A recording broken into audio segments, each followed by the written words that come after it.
বর্ষবরণ উদযাপন নিয়ে আরো জানাতে আমাদের সাথে যোগ দিয়েছেন সহকর্মীরা। শুরুতেই চলে যাচ্ছি মানিক মিয়া এভিনিউয়ে, সেখান থেকে যোগ দিয়েছেন আমাদের সহকর্মী আদিলুর রহমান। আদিল, একটু বলবেন যে এই মুহূর্তে ভিড় রয়েছে কিনা, মানুষজন রয়েছেন কিনা মানিক মিয়া এভিনিউয়ে, আর ড্রোন শো নিয়ে দর্শকরা কি বললেন? বান্ডেল থাকলে প্রতি সেনমানিতে টাকা বাঁচবে। বিকাশ সেনমানি বান্ডেল কিনে জিতুন প্রতি লেনদেনে।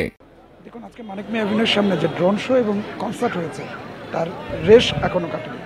সেই কনসার্ট শেষ হয়ে গেছে 8টার সময়, কিন্তু তার রেশ এখনো রয়ে গেছে। আমরা যেটি আসলে লক্ষ্য করতে পারছি যে এখনও অসংখ্য মানুষ এই মানিক মিয়া অ্যাভিনিউর সামনের যে সড়ক দুটি আছে সেই সড়কে অবস্থান করছেন, সড়কে তারা ঘুরছেন, পরিবার নিয়ে, বাবা মা তার সন্তানকে নিয়ে এখানে এসেছেন। এখানে তারা নববর্ষ উদযাপন করছেন, আনন্দ করছেন। এখানে ছোট ছোট খাবারের দোকানগুলো আছে, সেই খাবারের দোকানে তারা খাবার খাচ্ছেন, বসে গল্প করছেন, হাঁটছেন। অর্থাৎ এক কথায় বলা যায় আসলে যে তাদের মধ্যে যে উচ্ছ্বাস, তাদের মধ্যে যে আনন্দ, সব কিছু যেন আসলে বলা যায় যে এক কথায় অভূতপূর্ব তাদের অনুভূতি। এবং আজকে সবচাইতে তারা যেটি উপভোগ করেছেন সেটি হচ্ছে ড্রোন শো। এবারই প্রথম বাংলাদেশে এত বড় ড্রোন শো অনুষ্ঠিত হলো, যেখানে চীনের কারিগরি দলের সহায়তায় 2600টি ড্রোন এই ড্রোন শোতে ব্যবহার করা হয়েছে। এবং সেই ড্রোন শোতে আমরা দেখেছি যে জুলাই অভ্যুত্থানের যে প্রতিকৃতিগুলো কিভাবে আসলে ফুটিয়ে তোলা হয়েছে। 12টি মোটিভ এখানে দেখানো হয়েছে। সেখানে শহীদ আবু সাঈদ, মীর মুগ্ধর যে প্রতিকৃতি সেটি এখানে ফুটিয়ে তোলা হয়েছে। এবং এখানে শোষণের যে দরজা ভেঙে পায়রার যে মুক্ত আকাশে উড়ে যাওয়ার যে দৃশ্যটি, সেটিও এই ড্রোন শোর মাধ্যমে এখানে ফুটিয়ে তোলা হয়েছে। এখানে যারা দর্শক ছিলেন, লাখ দর্শক, তারা মুগ্ধ হয়ে এই ড্রোন শোটি উপভোগ করেছেন এবং তারা প্রত্যেকে বলছিলেন যে এর আগে কখনো আসলে এত বড় ড্রোন শো তারা দেখেননি। অনেকের কাছে আসলে এই ড্রোন শোই নতুন। তারা বলছেন যে তারা জীবনেও কখনো ড্রোন শো দেখেননি, যেটি আসলে এখানে এসে উপভোগ করেছেন। এবং সেই ড্রোন শো 14 মিনিট চলেছে, যেখানে 71 থেকে 24 এই বিষয়গুলো এখানে ফুটিয়ে তোলা হয়েছে। বাংলাদেশের নববর্ষের শুভেচ্ছা জানানো হয়েছে, ফিলিস্তিনের প্রতি সমর্থন জানানো হয়েছে এবং একই সাথে চীন এবং বাংলাদেশের যে বন্ধুত্বপূর্ণ সম্পর্ক সেটিও এই ড্রোন শোর মাধ্যমে ফুটিয়ে তোলা হয়েছে। এবং এই ড্রোন শোর পরে চীনের যিনি রাষ্ট্রদূত তিনিও কথা বলেছেন এবং তিনি বলেছেন যে এই যে চীনের সঙ্গে বাংলাদেশের যে বন্ধুত্বপূর্ণ সম্পর্ক, এটি আরও বেশি গাঢ় হলো এবারকার নববর্ষে চীনের সহায়তার মধ্য দিয়ে, এবং চীন সবসময় বাংলাদেশের পাশে থাকবে সেটিও চীনের পক্ষ থেকে বলা হয়েছে।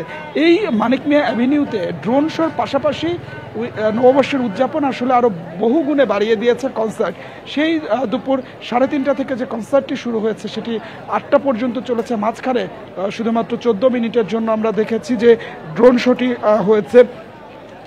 এই যে কনসার্টটি হয়েছে, এখানে বিভিন্ন ব্যান্ড যেমন তাদের গান পরিবেশনা করেছেন, তেমনি লোকজ যারা শিল্পী ছিলেন, ইসলামউদ্দিন পালাকার সহ, তারা তাদের গান পরিবেশনা করেছেন। এক কথায় নববর্ষ উদযাপন করেছেন মন খুলে, মুক্ত আকাশে।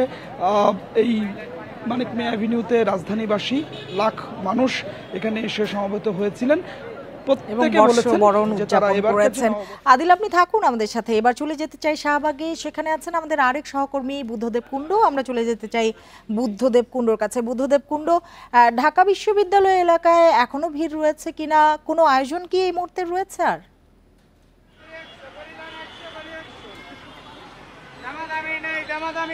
বাংলা নববর্ষের প্রথম দিনে রমনা বটমূলের সেই ভোরবেলায় যে ছায়ানটের আয়োজনটি ছিল, এরপরে আপনি জানেন চারুকলার আয়োজনে যে আনন্দ শোভাযাত্রাটি হয়েছিল, সেই যে রঙিন রঙে শাহবাগ টিএসসি ছড়িয়েছে, সেটা কিন্তু রাত 10টার পরেও আমরা এখানে দেখতে পাচ্ছি।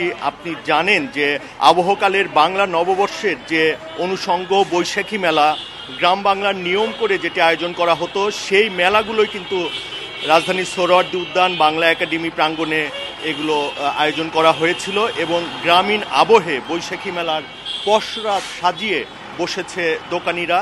রমনা পার্কের সামনে থেকে একদম কাটাবন মোড় পর্যন্ত, দোয়েল চত্বর, মৎস্য ভবন এলাকার প্রায় প্রত্যেকটা সড়কের ফুটপাত জুড়ে বিক্রেতারা তাদের পসরা সাজিয়ে বসেছিল। সেখানে ছিল টমটম, হাতপাখা, চরকি, পুতুল এবং কারু ও হস্তশিল্পীর বিভিন্ন পণ্যে কিন্তু এই দোকানে ভরপুর ছিল এবং নববর্ষ পালনে বের হওয়া মানুষজন আসলে কিন্তু সেসব পণ্যগুলো কিনেছেন এবং সবচেয়ে আগ্রহ কিন্তু ছিল শিশুদের।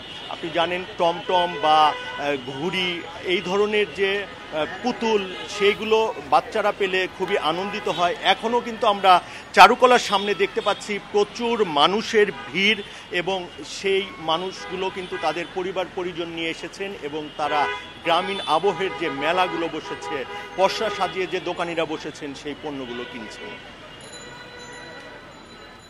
বুদ্ধদেব কুণ্ডু, আপনাকে অনেক ধন্যবাদ আমাদের সাথে যোগ দেওয়ার জন্য।